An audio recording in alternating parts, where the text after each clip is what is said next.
Hello friends, good evening. তোমরা আগের একটুখানি ভিডিওটা দেখেই নিশ্চয়ই বুঝতে পেরেছো যে আমি কোথায় যাচ্ছি। হ্যাঁ, তোমরা ঠিকই ভেবেছো।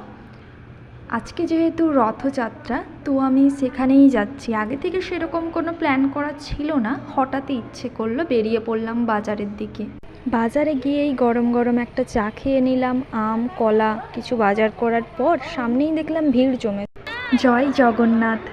আশা করি তোমরাও আমার মতো এইভাবেই বেরিয়েছো জগন্নাথ দেবের। এখানে টোটাল 4টে রথ ছিল। প্রথম দেখলাম কৃষ্ণ ঠাকুরের এবং জগন্নাথ দেব, বলরাম আর সুভদ্রার। এই 4টে ছিল। আমার দেখে তো খুবই ভালো লাগছিল। ফার্স্ট এক্সাইটমেন্টটা আমি ধরে রাখতে পারছিলাম না, আমার খুব সুন্দর লাগছিল। আর তার সাথে অনুষ্ঠানও হচ্ছিল, যেটা আমাদের মেদিনীপুরে সাধারণত হয় না। আমি ফার্স্ট টাইম এইভাবে দেখলাম আর আমার খুব সুন্দর লাগছিল। আর এখানে ভয়েস ওভার দেওয়া যাচ্ছে না। আর তোমরা কে কোথা থেকে ভিডিওটা দেখছো নিশ্চয়ই কমেন্টে জানিও। দেখা হচ্ছে নেক্সট ভিডিওতে। টাটা।